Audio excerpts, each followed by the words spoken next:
sangat pedas. Ada yang mengatakan, level 30 belum terasa pedas. Ada yang level 1 sudah pedas. Pengalaman berbeda-beda. Karena pada hakikatnya manusia itu adalah makhluk yang setiap manusia memiliki karakteristik yang berbeda, tidak ada yang sama. Walaupun kembar sekalipun. Secara fisik bisa identik kembarnya, tetapi secara pemikiran tidak bisa. Kemudian filsafat sebagai kelompok persoalan. Jadi banyak sekali persoalan-persoalan yang dihadapi manusia dan para filsuf berusaha memikirkan dan menjawabnya. Misalkan tadi saya katakan ada paham tentang bumi itu bulat, bumi itu datar. Ada beberapa filsuf sampai saat ini yang mereka concern untuk memikirkan itu. Apakah benar sih bulat? Apakah benar sih datar? Dengan segala macam kajian yang diteliti, penyelidikan, ya tadi, keterbukaan, dan lain sebagainya, dan seterusnya. Nah, yang berikutnya, filsafat sebagai sekelompok teori atau sistem pemikiran. Nah, ini yang sulit ya. Nggak sulit mendeskripsikan, karena bicara pemikiran itu, contohnya misalkan kita bicara tentang paham liberal, paham Pancasila, bicara ekonomi syariah itu seperti apa sih? Apakah ekonomi syariah itu bisa disandingkan atau disejajarkan atau bisa dikatakan lebih baik dari ekonomi liberal? Itu kan pemikiran. Bicara pemikiran dipengaruhi oleh tadi karakteristik manusia yang berbeda-beda, latar belakang pendidikan, latar belakang tujuan, motifnya, gitu. Kalau motifnya mencari keuntungan sebesar-besarnya, liberal tidak akan bisa dijadikan satu dengan koperasi umpamanya. Apakah koperasi sekalipun bisa diterima di sistem ekonomi negara-negara barat? Ini kan bicara tentang filsafat sistem pemikiran, pandangan, gitu loh. Kemudian filsafat sebagai analisa logis tentang bahasa dan penjelasan makna ilmiah. Ini terkait kebahasaan, bagaimana setiap bahasa memiliki makna yang berbeda-beda. Dan filsafat merupakan usaha untuk memperoleh pandangan yang menyeluruh. Nah, ini dari beberapa tokoh yang mendefinisikan tentang filsafat, di mana filsafat adalah berpikir tentang masalah-masalah akhir dan yang menentukan. Masalah-masalah akhir dan yang menentukan. Beda-beda ya. Setiap orang masalah akhirnya apa beda-beda. Setiap kelompok memikirkan masalah akhir yang beda-beda. Itu masalah-masalah yang mengenai dengan Tuhan, keabadian dan kebebasan. Ada yang dikatakan bahwa dosa itu adalah sesuatu yang tidak bisa dideskripsikan. Ada yang mengatakan ya bisa, nanti segala macam tindak dan perilaku kita akan dideskripsikan pada hari akhir. Itu keyakinannya. Dan kebenaran-kebenaran itu dari kacamata filsafat, sekali lagi ya, dari kacamata filsafat belum bisa dibuktikan. Tapi pada kenyataannya bicara kemaknaan terhadap Tuhan dan lain sebagainya, keabadian dan kebebasan itu dipahami oleh manusia dalam bentuk keyakinan. Maka nanti kita pelajari juga tingkat-tingkat kebenaran dari mulai pengetahuan, ilmu, seterusnya sampai dengan keyakinan yang sifatnya wahyu. Wahyu itu sudah sepakat merupakan sebuah sumber informasi paling tinggi yang tidak bisa dikotak-atik lah. Dan para ilmuwan filsafat pun sudah membuat komitmen bahwa ketika bicara filsafat ya bicara yang berdasarkan rasional dan logika. yang sifatnya keyakinan itu keagamaan kita tidak coba sandingkan di sini. Gitu. Kalau tidak akan ketemu ya, semua juga kita belum bisa bicara ini ya, apa yang terdapat di kitab-kitab suci apakah itu betul atau tidak, belum ada yang bisa membuktikan secara rasional dan empiris. Kemudian yang berikutnya adalah ilmu yang memiliki segala sesuatu dengan mendalam mengenai ketuhanan alam semesta dan manusia sehingga dapat menghasilkan pengetahuan tentang bagaimana hakikatnya sejauh yang dapat dicapai akal manusia, yang dapat dicapai oleh akal manusia. Sampai detik ini masih banyak sekali keadaan alam semesta. Kita planet Mars saja masih simpang siur kan gitu. Apakah itu bisa dicapai akal manusia? Ya kan. Misalkan di dalam kitab suci mengatakan ada teori ini, yaitu sebagian besar belum banyak yang dicapai oleh akal manusia. Maka kita terus melakukan penelitian research. Gitu. Di dalam salah satu kitab suci mengatakan ada prosesnya di misalkan terbentuknya alam dan lain sebagainya. Akal manusia belum nyampe ke situ. Teknologi kita pun juga belum bisa mendeteksi nih. Tuyul itu seperti apa umpamanya? Ada nggak kamera sehebat berapa megapiksel bisa mengambil foto tuyul? Satu ini aja, satu item alam gaib yang di luar dari akal manusia. Tapi suatu saat dengan perkembangan tadi, kerasa ingin tahuan kita mencari kebenaran, kita bisa menciptakan kamera dengan mode khusus bisa mengambil atau memfoto makhluk-makhluk astral. Nah, bagaimana sikap manusia itu seharusnya setelah mencapai pengetahuan itu?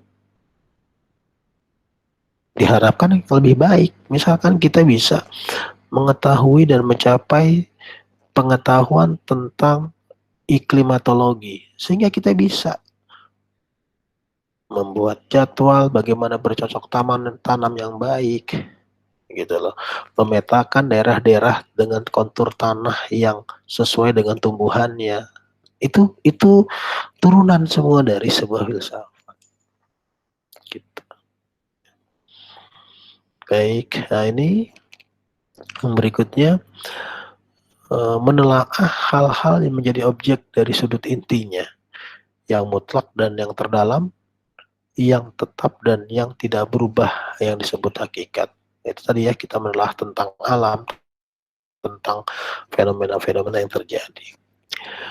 Filsafat adalah ilmu yang berusaha untuk mencari sebab yang sedalam-dalamnya bagi segala sesuatu berdasarkan pikiran. Pikiran manusia berbeda-beda sehingga tadi menghasilkan tingkat kebenaran yang berbeda-beda, menghasilkan metode penemuan kebenaran yang berbeda-beda.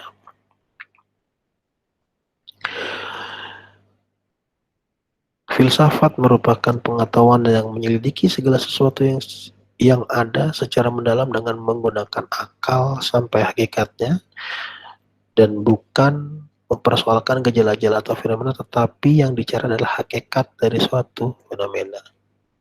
Mencari kenapa sih ini bisa terjadi, lebih mencari sebab musababnya ya. Nah, ini objek filsafatnya, objek material itu bahan yang menjadi tinjauan peneliti atau pembentukan pengetahuan tersebut. Ya. Boleh juga objek material adalah hal yang diselidiki. Tadi kita menyelidiki tentang ilmu iklimatologi. Itu jadi objeknya, objek tentang iklimatologi. Ya. Sementara ada yang dikatakan objek formal, itu sudut pandangan yang ditujukan pada bahan dari penelitian atau pembentukan pengetahuan itu, atau sudut dari mana objek itu disorot, sudut pandangnya. Kita melihat sebuah fenomena misalkan sebuah penyakit, atau sekarang ya bicara COVID-19, objek materialnya adalah manusia. Objek formalnya, kita melihat COVID ini dari sudut pandang mana? Dari sudut pandang medis atau dari sudut pandang religius? Bicara sudut pandang medis ya dengan segala macam turunan virus-virusnya dan sebagainya, sehingga kita menghasilkan sebuah vaksin. Kalau dari sudut pandang objek forma pengetahuan yang kita gunakan, misalkan sudut pandang agama, ya mungkin ini ujian dari Tuhan agar kita bisa lebih introspeksi, kita lebih berserah diri bahwa maut itu di tangan Tuhan. Hanya saja melalui penyakit atau melalui kecelakaan dan lain sebagainya. Itu kalau kita melihat objek formalnya. Jadi ada dua objek filsafat. Yang pertama objek material, ya, materinya. Kemudian objek formalnya itu adalah objek sudut pandang, gitu. Di mana objek material itu disorot. Objek formal suatu ilmu tidak hanya memberikan keutuhan suatu ilmu, tetapi pada saat yang sama membedakan dari bidang-bidang lain. Satu objek material dapat ditinjau dari berbagai macam sudut pandang, sehingga menimbulkan ilmu yang berbeda-beda. Cara memandang, ya, gitu, ya. Baik, di sini ada yang bisa kita diskusikan? Halo, lanjut. Sebentar, saya coba sampai di e-learning materi sudah ada ya, Wahyu, sudah dicek? Sudah Pak, sudah. Tidak. Kalau RPS bagaimana Pak? Kenapa? Kalau mengenai RPS bagaimana Pak? Itu belakangan atau gimana? RPS nanti saya sampaikan, tapi di kontrak di awal tadi kan sudah kita sampaikan di sini tentang ini, nah pokok bahasan. Nah, ini nanti selama 1 semester ke depan mungkin saya upload juga nanti RPS-nya, kan begitu. Ya, kemudian, nah ini bagaimana sih kita lanjutkan ya, aman ya? Sorry, saya mumpung ingat, daftar hadir sudah ya? Sudah diisi? Ada di e-learning? Atau mungkin saya coba udah ya? Sudah diisi, Pak. Sudah ya, ada 26 nih ya. 26 mahasiswa. Oke, kita lanjut lagi. Bentar. Oke, kita bicara tentang berpikir secara filsafat. Aduh, jelas nggak nih? Nah, ini tadi ya. Saya coba singgung di depan tadi di awal bahwa ciri-ciri berpikir filsafat adalah yang pertama radikal. Nah, ya, untuk kita berpikir out of the box itu kan radikal. Maka kita jangan salah anggap bahwa ini radikal, paham radikal. Kita itu berpikir sudah radikal. Kita modifikasi motor itu udah radikal, custom, gitu loh.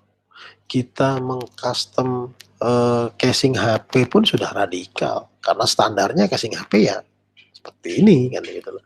Mau kita tambahin gambar kita segala macam, sudah bicara radikal berpikir. Nah, ciri-ciri berpikir filsafat pertama, kita harus memiliki pola pikir yang radikal. Tapi radikal kita itu dibatasi, harus universal. Oke, kita out of the box, tapi paling tidak masih dalam konteks kewajaran. Gitu. Kemudian selain universal, kita juga harus